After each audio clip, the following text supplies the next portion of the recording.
And here with me now, Democratic Congressman from Pennsylvania, Chris Deluzio. He's an Iraq war veteran and a member of the Armed Services Committee. And Congressman, you were one of those co-sponsors to that bipartisan war powers resolution, saying it is the responsibility of Congress to authorize declaring war. The president did not get authorization before launching these strikes on Iran. What is your reaction to where we stand right now? Congress didn't authorize this. No president of any party has the ability on their own to start a war. Sending American aircraft over another country, dropping bombs, that's risking starting a war. And certainly the Congress has a role to play. I hope more of my Republican colleagues join us to stand up for the American people. I'm a veteran of the war in Iraq. I remember what that debate was. At least there was a debate. I think they got it wrong then. We've had no chance to have a debate, to present evidence to the American people, to see the case the administration's making for why they should authorize these strikes. Okay, so Trump just did something absolutely insane that might have actually ended his presidency once and for all. He ordered military strikes on Iranian nuclear sites without getting approval from Congress first. He just announced it on Truth Social, like he was posting about what he had for lunch. He said the strikes were happening on Fordow and Natanz and Fordow, these major Iranian nuclear facilities, and Congress wasn't even involved in the decision. Come on, are you kidding me? This is the kind of thing that makes Congress absolutely lose their minds, because the Constitution gives Congress the power to declare war and to authorize military action. The president can't just unilaterally decide to bomb another country without getting Congress on board first. But Trump apparently thought he could, and now we're seeing the fallout from that decision, and it's absolutely wild. The House brought impeachment charges against him specifically for this unauthorized military action. Representative Al Green introduced House Resolution 537 accusing Trump of usurping Congress's war powers and committing high crimes and misdemeanors. And here's where it gets absolutely insane. The vote to table the impeachment resolution failed overwhelmingly, which means Congress basically said this is a serious issue that needs to be addressed. We're talking about a 344 to 79 vote against tabling the resolution. 216 Republicans and 128 Democrats voted against tabling it, which means bipartisan agreement that this is a serious constitutional violation. This is not some partisan witch hunt. This is Republicans and Democrats coming together and saying that Trump crossed a line that cannot be tolerated. And now people are saying that Trump's presidency might actually be finished because of this. But before we go any further, real quick, let's be honest. You can't really trust mainstream media anymore. That's why we built Pump Politics, to bring you real stories, real context, and no corporate spin. If you want to stay ahead of the headlines, join our free newsletter. We'll send the news straight to your inbox every day. Just click the link in the description to join. And if you just want to support what we're doing, join us. Be part of the community that actually cares about the truth. All right, let's get back to the video. There are now formal calls to impeach the president. Democratic Congressman Al Green of Texas made the impassioned plea on the House floor last night, arguing that no one, not even the president, is above the law. I rise today, Mr. Speaker, to call for the impeachment of the President of the United States of America for obstruction of justice. I do not do this for political purposes, Mr. Speaker. I do this because I believe in the great ideals that this country stands for. This is about my position. This is about what I believe. And this is where I stand. I will not be moved. The president must be impeached. I am a voice in the wilderness, but I assure you that history will vindicate me. I assure you that righteousness will prevail. Here's what's making this absolutely wild and unprecedented in the context of Trump's presidency right now. Trump has already been impeached multiple times. He's already faced court defeats. He's already got cabinet chaos. And now he goes ahead and authorizes military strikes on Iran without congressional approval and triggers another impeachment. This is like Trump is determined to push every single constitutional boundary and test every single limit on presidential power. He's ignoring the courts, he's ignoring Congress, he's ignoring the Constitution, and he's just doing whatever he wants because he believes he has the authority to do it. But Congress is finally pushing back in a way that shows real bipartisan agreement that Trump is way over the line. 216 Republicans joining with 128 Democrats to vote against tabling the impeachment resolution. That's not a partisan split. That's a broad consensus that what Trump did was wrong. This is the kind of moment where you can see a presidency actually falling apart in real time because the president has lost the support of Congress and the support of his own party on a critical constitutional issue. The timing of all this is absolutely crazy because Trump is supposedly already facing questions about whether he should step down or whether Congress should remove him. And then instead of being careful and trying to rebuild support and fix his political problems, he goes ahead and commits what Congress clearly views as a war powers violation. This is such a stupid political move that you have to wonder if Trump's advisors are even trying to stop him anymore, or if they've just given up because they know Trump is going to do whatever he wants, regardless of what they say. A president who's already in serious political trouble doesn't authorize military strikes without congressional approval. A president in that position tries to work with Congress and tries to rebuild political support. But Trump is doing the opposite. He's antagonizing Congress, he's violating constitutional limits on presidential power, and he's giving Congress even more ammunition to use against him in impeachment proceedings. This is the behavior of a president who's either incredibly arrogant or incredibly desperate or both. He thinks he can get away with anything because he's the president. But Congress is showing him that there are actual limits and actual consequences for violating the Constitution. What's really significant about the vote breakdown is that Republicans are breaking ranks with Trump on this issue. 216 Republicans voted against tabling the impeachment resolution, which means they voted in favor of moving forward with impeachment proceedings. This is huge because impeachment requires Republican support to actually convict Trump in the Senate. If Republicans in the House are voting to advance impeachment over Trump's war powers violation, then there's a real chance that Republicans in the Senate might actually vote to convict and remove Trump. This could be the moment where Trump's own party finally turns on him and says, enough is enough. We can't support this anymore. The constitutional violations are too serious. The disrespect for Congress's war powers is too blatant, and Trump has to go. If that happens, Trump's presidency is actually over. It's not hypothetical anymore. It's real. The fact that Trump announced this on Truth Social and not through official government channels is also completely crazy and shows how reckless he is. A president doesn't announce military strikes on social media like he's posting memes. He works with the Department of Defense, he informs Congress, he goes through official channels, and he makes sure the military is ready to execute the operation. Instead, Trump just posted on Truth Social and surprised everyone, including possibly his own military and his own government. This is absolutely unprofessional, and it shows that Trump is not treating the presidency with the seriousness that it deserves. He's treating it like a reality television show where he can do whatever he wants and post about it online. This lack of professionalism is part of why Congress is so angry about what he did. It's not just the constitutional violation. It's the way he did it, the recklessness, the complete disregard for proper procedures and proper channels.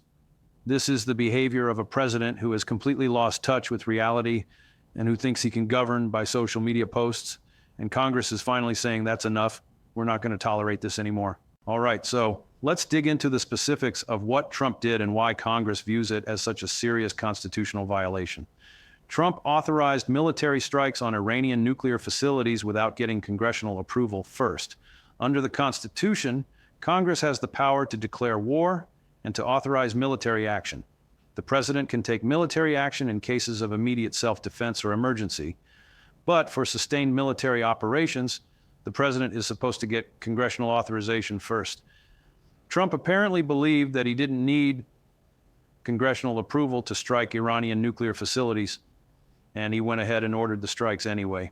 This is a direct challenge to Congress's constitutional authority and a claim that the president has power to wage war without congressional approval.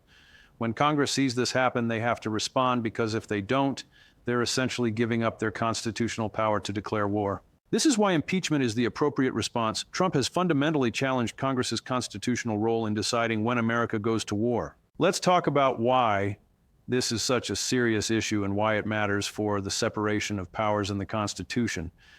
The Founding Fathers deliberately gave Congress the power to declare war because they wanted to make sure that no single person could unilaterally decide that America was going to go to war.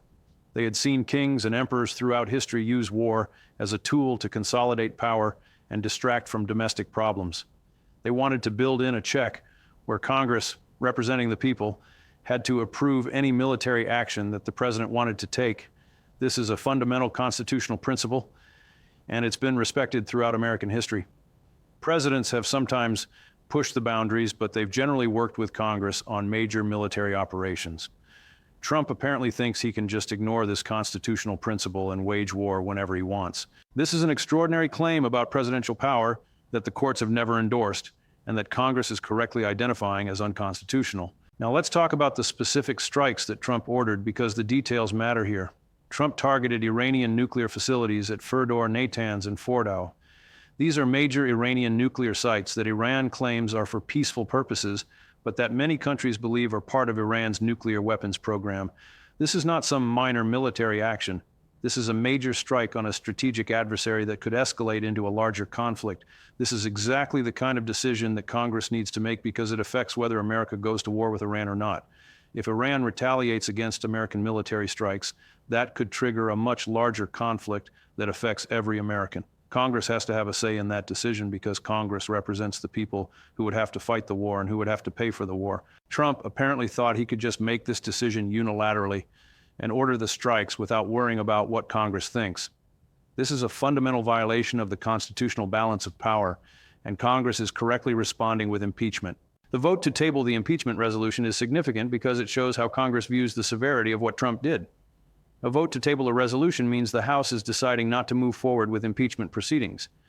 But the vote to table failed massively, 344 to 79.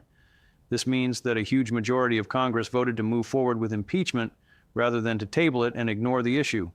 216 Republicans and 128 Democrats voted against tabling the resolution. This is a bipartisan consensus that what Trump did is serious and needs to be addressed through impeachment. When you see Republicans and Democrats agreeing that strongly on anything, especially on something that affects their own party's president, you know that this is a serious issue that transcends normal partisan politics. This is Congress coming together and saying that Trump violated the Constitution in a way that cannot be ignored or excused. This kind of bipartisan agreement is rare, and it signals that Trump's presidency is in real jeopardy. What's really important to understand is that this impeachment is different from the previous impeachments against Trump because this one has a clear constitutional violation at its center. The previous impeachments have been about Trump's policies or Trump's behavior or Trump's statements. But this impeachment is about a clear violation of the constitutional separation of powers. Congress has the constitutional right to declare war. Trump went ahead and waged war without congressional approval. This is not a matter of interpretation or political disagreement. This is a clear constitutional violation. When Congress impeaches a president for a clear constitutional violation like this, they're on much firmer legal and constitutional ground than when they impeach for other reasons. This gives the impeachment much more credibility and makes it much harder for Trump's defenders to dismiss it as a political witch hunt. This is a legitimate constitutional crisis, and Congress is responding appropriately by initiating impeachment proceedings. Representative Al Green introduced the impeachment resolution on June 24, 2025, and Trump had announced the strikes on June 21st through Truth Social. So Congress moved incredibly fast to respond to what Trump did. This rapid response signals that Congress views this as an urgent threat to the constitutional order. Congress didn't wait around or try to ignore the issue. They immediately drafted impeachment articles and brought them to a vote. This speed reflects the seriousness with which Congress is taking Trump's constitutional violation. When Congress moves this fast on something, it means they believe the situation is urgent and that Trump needs to be held accountable immediately. This is not normal congressional procedure, but Trump's actions have created a situation where normal procedures seem inadequate.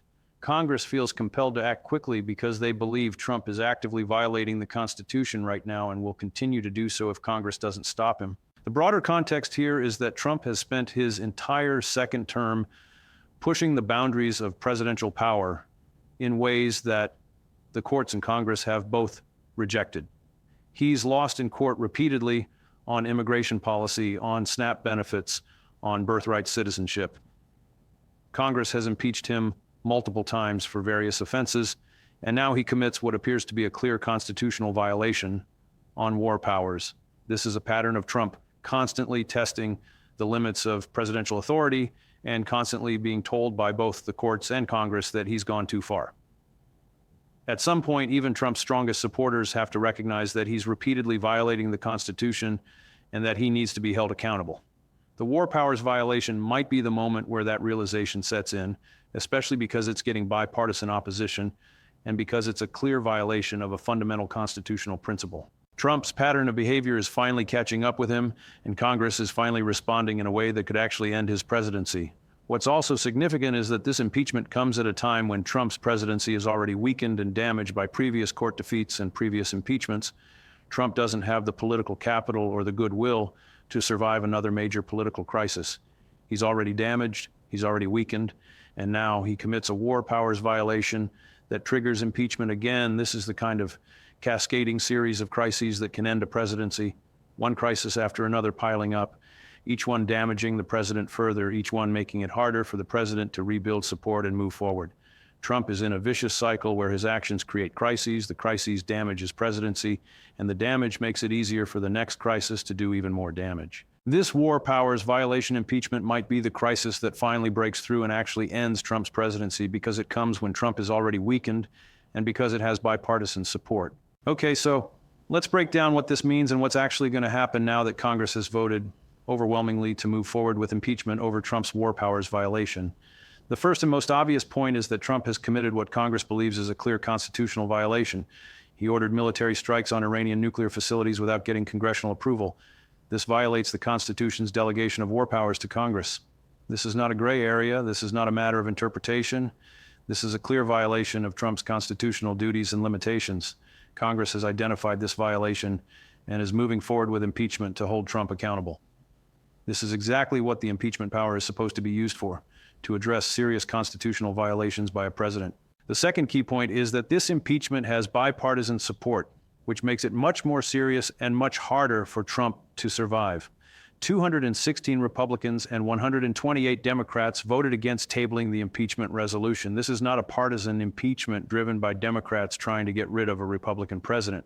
This is a constitutional impeachment driven by a bipartisan consensus that Trump violated the Constitution. When you've got Republicans breaking ranks with their president to vote for impeachment, that signals that the situation is truly serious and that Trump's own party is turning against him. This is the kind of support that could actually lead to conviction and removal in the Senate, because if enough Republicans in the House are voting for impeachment, then enough Republicans in the Senate might vote for conviction. Now let's talk about what comes next, because this is where things get really critical for Trump's political future. The impeachment will likely go to the Senate for trial. Senate Democrats will present arguments for why Trump should be convicted and removed. Senate Republicans will have to decide whether to vote for conviction or acquittal. If enough Senate Republicans vote for conviction, Trump will be removed from office. This is a different dynamic than previous Trump impeachments, because this one has significant Republican support in the House. If House Republicans are breaking ranks to vote for impeachment on a war powers violation, that suggests that Senate Republicans might also be willing to vote for conviction on this same violation. Trump's own party might finally remove him if the constitutional violation is clear enough and the political pressure is strong enough. What's really important to understand is that this war powers violation is different from Trump's previous controversies because it touches on something that Congress cares deeply about: Congress's constitutional power to declare war. Congress is jealous of its war powers. Congress doesn't want the president to be able to wage war without congressional approval. This is something that Congress will fight for and will protect, because it's about Congress's constitutional role.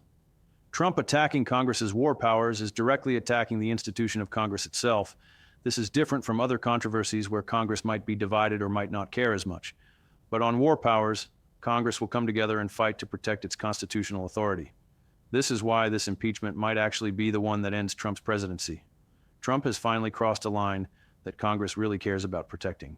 Here's what the political calculations look like right now for Republicans in Congress who are considering whether to support Trump or vote for conviction. If they vote for Trump and vote against conviction, they're voting to let a president wage war without congressional approval. This is a vote that says Congress doesn't actually have the power to declare war anymore, that the president can just wage war whenever he wants. Republicans have to ask themselves whether they're comfortable with that. If a future Democratic president wages war without congressional approval, will Republicans support that too? Or do they actually believe that Congress's war powers are sacred and need to be protected? If they believe Congress's war powers are sacred, then they have to vote for conviction against Trump, even though he's a Republican. This is the kind of principle versus party calculation that some Republicans might actually get right, especially Republicans who care about constitutional governance. What Trump was probably thinking when he ordered these strikes is unclear, but it seems like he thought he had the authority as president to order military strikes without congressional approval. Maybe he thought the war on terror gave him blanket authority to wage military operations whenever he wanted. Maybe he thought that Iran is so threatening that he didn't need to consult with Congress. Maybe he just thought he could do whatever he wanted because he's the president. Whatever he was thinking, it was clearly wrong and clearly in violation of the Constitution. Congress is rightfully calling him out on it, and Congress is moving forward with impeachment to hold him accountable. Trump's claim that he has unilateral authority to wage war is being rejected by a bipartisan majority of Congress, and that rejection is going to have serious consequences for his presidency. Now let's talk about what happens if Trump is actually convicted and removed from office. This would be an extraordinary moment in American history. Only one president has ever been removed from office through impeachment and conviction, and that was Andrew Johnson back in the 1860s. Trump would be the second president ever to be removed through impeachment and conviction. This would be a traumatic moment for the country, but it might be necessary if Trump truly violated the Constitution in a way that Congress cannot tolerate. If Trump ordered military strikes without congressional approval and Congress voted to remove him because of that violation, then Congress would be defending the Constitution and the separation of powers. This would be Congress doing its job, even though it means removing a president. What's also important to understand is that even if Trump is not convicted and removed, the impeachment process itself is going to do serious damage to his presidency. The trial is going to air all of Trump's arguments about his authority to wage war without congressional approval. Congress is going to present arguments about why that authority violates the Constitution.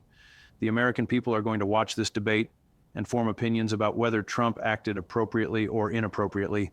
Many people are going to decide that Trump violated the Constitution and that he should have gotten congressional approval for the strikes. This damage to Trump's credibility and his political standing is going to be real, even if he's acquitted in the Senate. Trump's presidency is already damaged by court defeats and previous impeachments.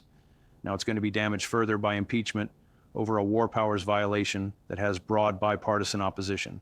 The fundamental question that we're facing right now is whether Trump's presidency can survive this crisis or whether this is finally the crisis that ends it. Trump has survived previous impeachments. He's survived court defeats. He's survived cabinet chaos. But he might not survive a war powers violation that triggers impeachment with strong bipartisan support. This is the kind of constitutional violation that Congress takes seriously, and this is the kind of impeachment that might actually lead to conviction and removal. Trump's presidency is hanging by a thread right now, and this war powers impeachment might be the thread that finally snaps. The vote in the House was overwhelming, 344 to 79 against tabling the impeachment resolution. This is not a close vote. This is a landslide that signals broad consensus that what Trump did was unacceptable and needs to be addressed through impeachment. This is the kind of overwhelming vote that could translate into conviction in the Senate if enough senators believe that the constitutional violation is serious enough. So what's the bottom line here that you need to understand about what's happening with Trump's presidency right now? Trump ordered military strikes on Iran without getting congressional approval, which violated Congress's constitutional power to declare war. Congress responded with impeachment. The vote to move forward with impeachment was overwhelming and bipartisan, with 216 Republicans and 128 Democrats voting to advance the impeachment. This signals that Trump's own party is breaking ranks with him on this issue. The impeachment is moving toward a Senate trial where Trump could potentially be convicted and removed. Even if Trump survives the Senate trial, his presidency has been severely damaged by the impeachment process and by the bipartisan consensus that he violated the Constitution. Trump's presidency might actually be ending not because of the courts or because of previous impeachments, but because he committed a war powers violation that Congress could not ignore. This is a critical moment for Trump's presidency, and the next few weeks and months will determine whether his presidency can survive this constitutional crisis or whether it finally collapses under the weight of accumulated crises and constitutional violations.